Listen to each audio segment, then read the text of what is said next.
What if the person you trusted most was secretly building a completely different life behind your back? And what happens when that secret walks right through your front door? This is not just a story about betrayal. This is the story of a woman who lost everything in one single night and then found something far greater than she ever imagined.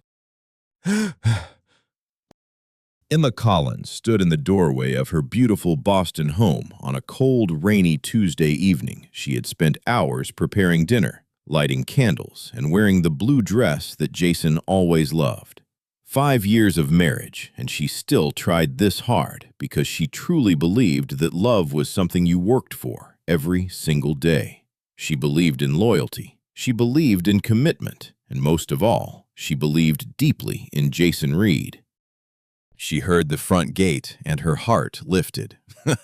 She was genuinely happy to see him, with absolutely no idea that in the next few seconds, her entire world was about to fall completely apart. Jason Reed stepped into the light of the doorway, and he was not alone. A young woman stood right beside him, beautiful, with long dark hair and a very clearly visible pregnant belly. Her hand was wrapped around Jason's arm, like she belonged there, like this was perfectly normal, like Emma was simply invisible inside her very own home.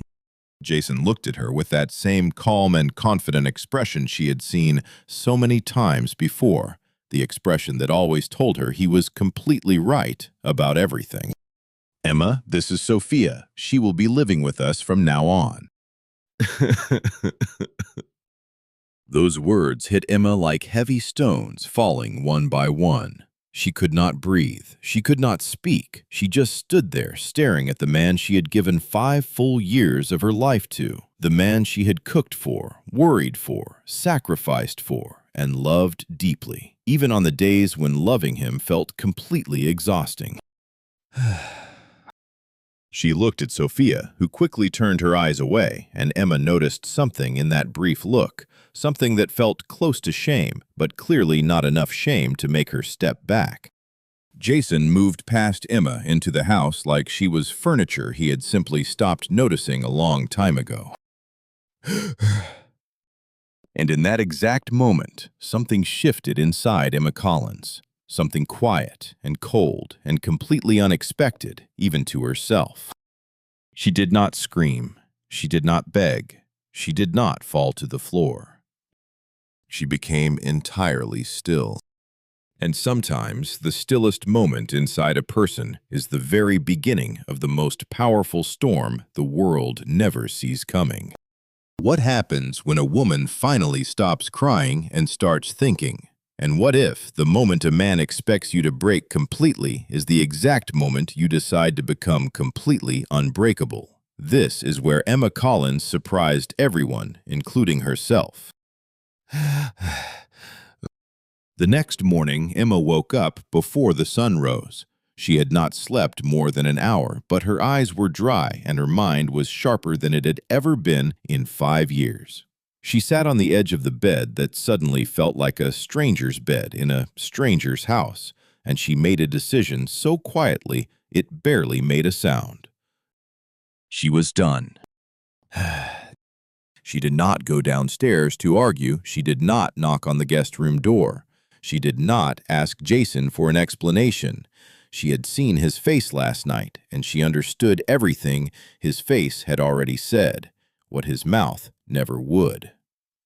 He felt absolutely nothing about what he had done to her. Emma picked up her phone and called the best divorce attorney in Boston. But it was not a happy laugh. It was the laugh of a woman who had just realized she had been sleeping next to a complete stranger for 5 years and somehow never noticed. By noon, Emma had a meeting scheduled, and by evening she had signed the first set of papers. Jason came home that evening fully expecting to find Emma either devastated on the couch or furious in the kitchen. Instead, he found her sitting calmly at the dining table with a folder in front of her and a look on her face he had genuinely never seen before. "I want you to sign these," she said quietly. Jason stared at the divorce papers, and then he looked at Emma with something close to disbelief, because somewhere deep inside his arrogance, he had actually believed she would stay. He had believed that 5 years of depending on him financially and emotionally had made Emma too afraid to ever leave. He was catastrophically wrong. But not Emma this time. It was Sophia who appeared at the top of the stairs, overhearing everything, her face pale and suddenly unsure of everything she had walked into this house believing. Jason straightened his jaw and pushed the folder back across the table. "You are not going anywhere, Emma." And that was perhaps the single greatest mistake Jason Reed ever made in his entire life. Because telling Emma Collins what she was not going to do only made her more certain of exactly what she was absolutely going to do. Part 3. What if the one person who truly saw your worth was standing quietly in the background the entire time you were wasting your love on someone completely undeserving? And what happens when that person finally steps forward, right when you need it most? Daniel Reed was nothing like his younger brother, and anyone who knew both men understood this immediately. Where Jason was loud, Daniel was calm. Where Jason took, Daniel gave. Where Jason saw a beautiful woman and thought about what she could offer him, Daniel saw Emma Collins and had always quietly thought about what she deserved. He called her 3 days after the news reached him. Emma almost did not answer. She was sitting inside her attorney's office, surrounded by papers and cold coffee, and the quiet exhaustion of a woman dismantling a life she had carefully built for half a decade. But something made her pick up, and Daniel's voice was the first voice in days that did not feel like a weapon pointed directly at her. "I heard what happened," he said, "and I am genuinely sorry, Emma, not as Jason's brother, but as someone who has always respected you deeply." Those words broke something open in her that she had been holding tightly shut. Emma pressed her hand over her mouth and breathed slowly because she refused to fall apart again. She had promised herself that the crying was finished and the rebuilding had already begun. Daniel did not push. He simply offered to help with anything she needed, whether it was moving her things or legal advice or simply someone to sit with in complete silence. Over the following 2 weeks, Daniel became a quiet and steady presence in Emma's life. He helped her find a beautiful apartment on the other side of the city. He brought her coffee without being asked. He never once spoke badly about Jason directly, but somehow every kind thing Daniel did made Jason's cruelty more visible by comparison.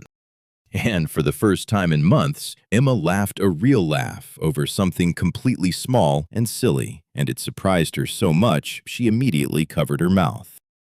Daniel looked at her warmly and said, "That is the first time I have seen that, and it is the best thing I have seen in a very long time."